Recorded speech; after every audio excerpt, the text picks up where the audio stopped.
What is up, good people, and welcome to another edition of the All Basketball Podcast. Once again, I'm your host, Maurice Dixon, and we got another season preview on the high school level. We got the Class 4A defending champ, Woodward War Eagles here in Georgia. We're going to be speaking with Logan Stevens, Will Richard, and Coach Anthony Thomas about the upcoming season. How you guys doing this evening? Doing good. Good, yes, sir. That's great. Glad you guys had some time to join me and talk about the upcoming season. It's going to be definitely a different season. Coach Thomas, I want to get right to far as we know COVID is affecting everything. Woodward is an academy, so it's not, I guess, city school or definitely not a county school. So how is Woodward setting up their precautions and guidelines for COVID-19 and everything? Yeah, I would think that Woodward has been on the forefront is trying to take all precautions necessary in order to prevent the spread of COVID-19. It's certainly been a challenge when you talk about wearing a mask all day and social distancing, but similar to many other counties, we've adjusted our schedule and our overall logistics in a way to try to prevent the spread, the community spread of COVID-19. So it's definitely been a challenge. Okay, what special precautions have you guys been taking as far as sports so far, and will be taking with the basketball season? Fan entrance, limitations, things of that nature. Right. Again, we'll be doing a lot of the same things that county schools are doing. We'll be limiting the number of fans that are in the building, making sure that everything is disinfected properly between games. We're following Georgia High School's lead and changing the way that the benches are set up and how many captains are at the circle. In practice, we were making sure that we have time to sanitize in between drills, making sure we have our masks when we're in downtime. Always making sure that we are socially distant when possible. So we're really, really focused on paying attention to that so that everyone is healthy and everyone can play. Most definitely. Logan, I want to come to you first. How things been for you? How did you have to adjust to the off season before your senior season when everything shut down? You can't play where you want to play. Teams not getting together. Just what kind of adjustments did you have to make? Yes, sir. Well, I'd say firstly, it took a toll on the whole team because we weren't able to get together as much. And as a captain or as one of the people that's supposed to lead the team, it was sort of difficult because we didn't have a lot of communication or a lot of coming together like we normally had. We didn't have any summer basketball or anything like that. So the limited fall workouts that we had, it was just important to come together and make sure that we were there for each other as a team so that we would be ready for the season no matter what unexpected turns it had in store. So was anything unique or different you did to prepare for during the time you usually prepare? Like they say you get better in the summer. Was there anything you just had that you were able to get done to make sure you were ready, best prepared for this year? Yes, sir. To prepare, I'd say we did a lot of running to make sure that we stayed in shape, a lot of lifting to make sure our body was physically ready for whatever we had to endure during the season. We made sure that we stayed together, but socially distanced, that we could get the work in, as much work in as possible. And we couldn't play a lot of basketball, so we just focused on our bodies before the season. Okay, good stuff. Will, what type of adjustments did you have to make during the shutdown and the kind of slow reopening of everything? Well, for me, I was just trying to find somewhere to get in the gym and stuff because everything shut down in Georgia down here. So I didn't have a gym to go work out in for a good 2 months. So we had to buy a goal for the house just so I could get shots up and stuff like that. So over the quarantine period, I spent a lot of time working on like ball handling and stuff and just trying to stay in shape and conditioning. Oh, okay. Was it an adjustment for you? Do you shoot a lot inside? Because I know. Oh, yeah. So it kind of outside can be. Oh, yeah. I got tired of shooting against the wind. I felt that was messing me up a little bit.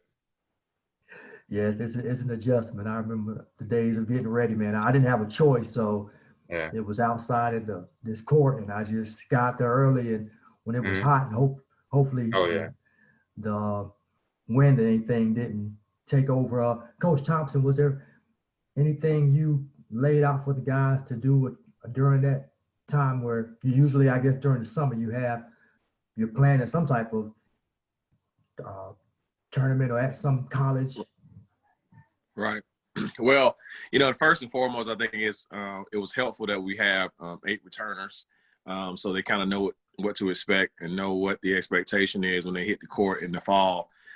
We had a couple of meetings in the spring once everything closed up, and you know, we were, you know, wanting to get on the court if possible during the summer, but once we realized that wasn't going to happen, it was kind of up to the leadership of the team to kind of make sure that they individually kept themselves in shape, whether it be working out, running, or whatever the case may be, so that when we hit the ground in the fall, everything would be it wouldn't be all a tune-up, so to speak. We just make certain tweaks and we're ready to go. So they did a good job of that. Once we were able to get back on the court, it seems like the pieces start falling together again. So I'm thankful that we have, you know, the returning guys to lead the way.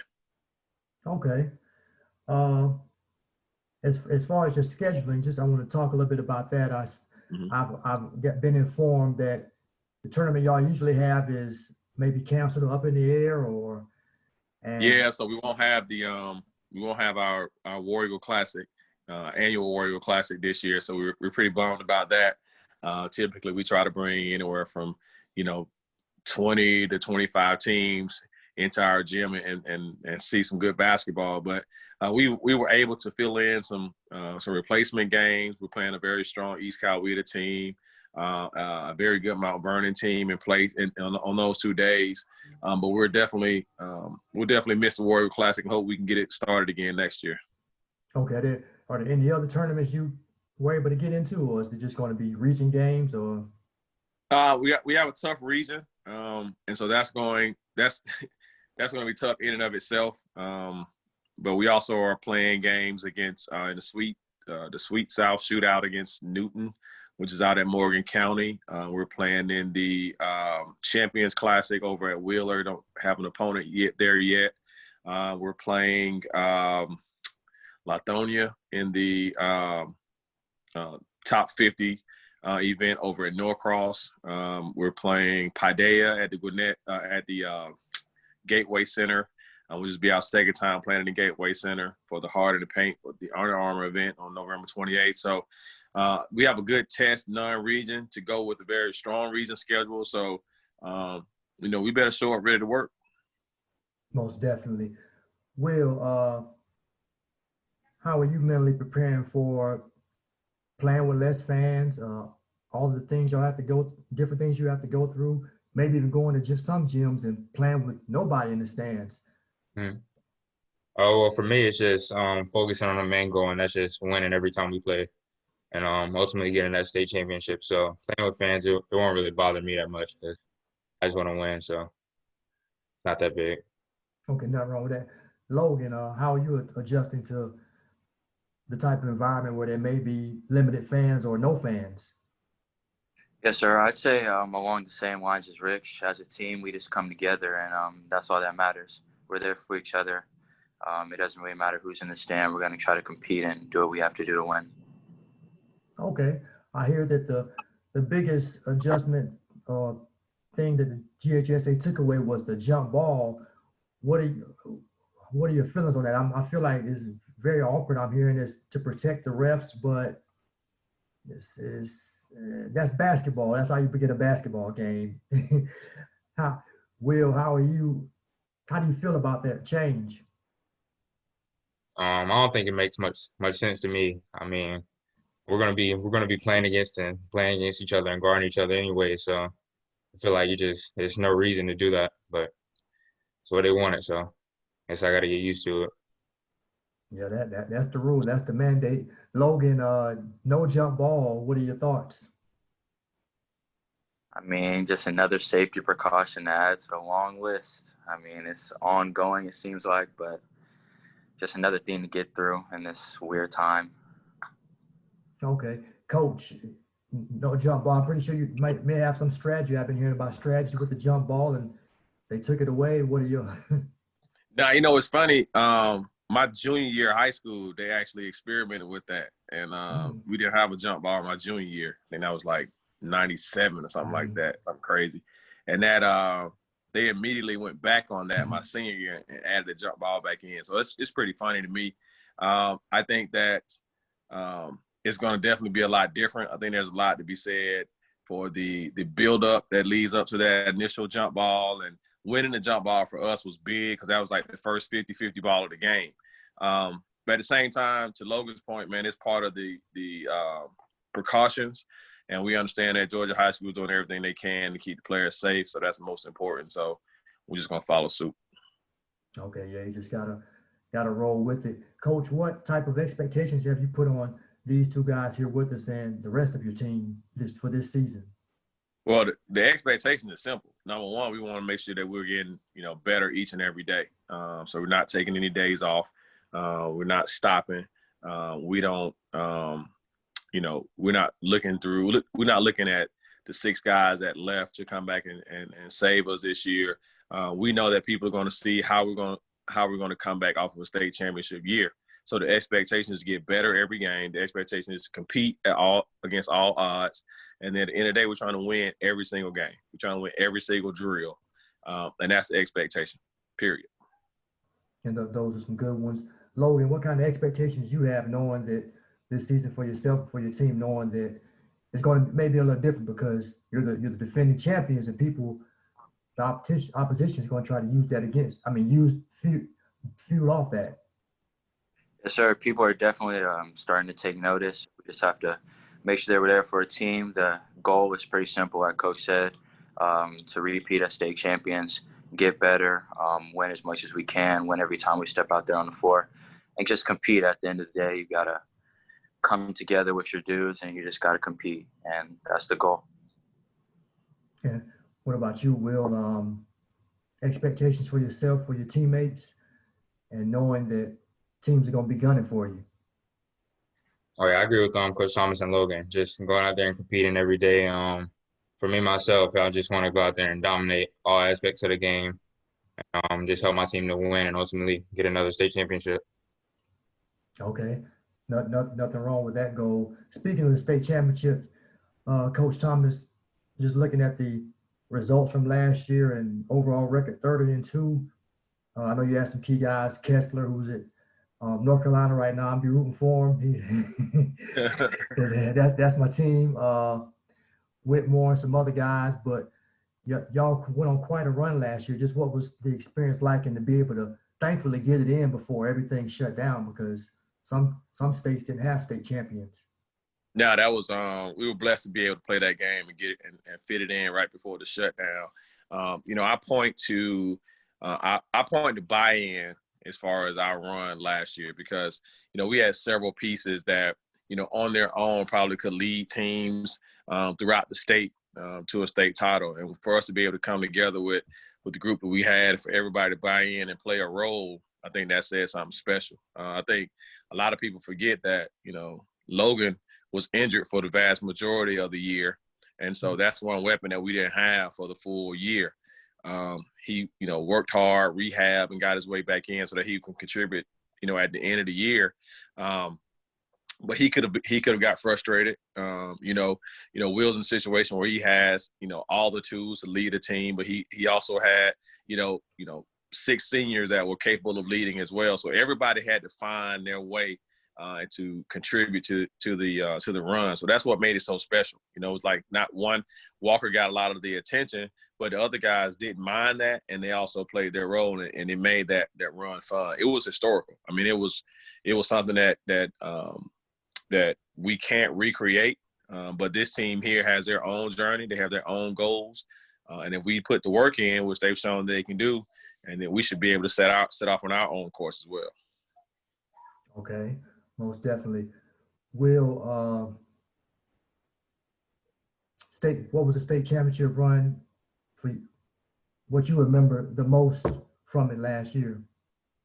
Well, for me, I just feel like how crazy it was me being a first year coming in and playing with the team and us having like chemistry that I never had with anybody else before, and us just buying into winning a state championship. It was no selfishness or anything, and it was just crazy how we all came together and did that. And yeah. Okay. And Logan, like Coach was saying, you were injured, but you came back to contribute to that title. What was the whole journey like for you?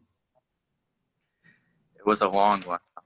I think just most of the team was selfish. We all put our individual goals aside and focused on the one main goal, which was to win. For me, it was hard because I was in and out of the gym. I couldn't really be there for my team as much as I like to be.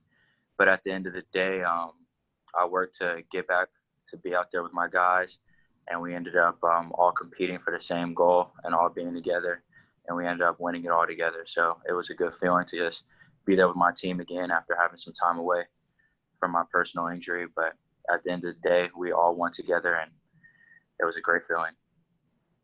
Okay, great. Good stuff. Coach Thomas, wanted to get back specifically as far as Woodward's entry, and is it reduced amount of fans spaced out? Is going to be that type of thing there, I suppose, too? Yeah, so it's definitely going to be a reduced number.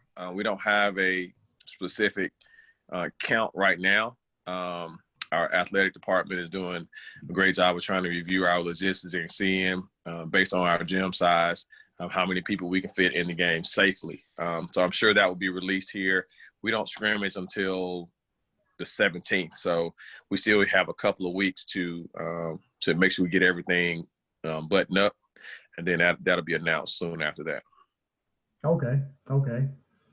Hopefully, you'll be able to get a good amount of people in, and I guess It'll be great. Yeah, it'll be great to get fans in the building. Like Will said earlier, I think a lot of the action must come from within the team, right? So you need to make sure we're encouraging each other, and we're gonna play as if nobody's in the gym. And if we do get fans, then that's a bonus, and we can ride off that momentum as well. Okay. Yeah, you're gonna have to. It's going to have to be similar to what we've seen at the pro level with the NBA bubble, Right. which was a huge success, 100% effective, strict guidelines, everybody stuck to them. Right. They ended up getting a champion. Nobody got sick. Logan, if you were in a bubble setting like what the NBA did, how would you think you would adjust to it? I think it would be an okay adjustment. Not having the fans or the momentum would be hard at first, but I think once you get into the rhythm and you start to play, you sort of play like nobody's watching anyways. It sort of just comes to you naturally because at the end of the day, it's still basketball. So it might be a little tough at the beginning, but once you get into a rhythm, it should just be like you're playing regularly. Okay. And Will, how do you feel like you'd adjust to that environment?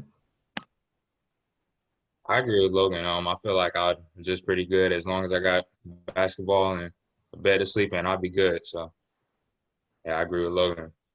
Okay, yeah, just just get in there and get those shots going in and stops on the defensive end. Coach Thomas, coaching in a bubble type of environment, how do you think you'd approach it or handle it?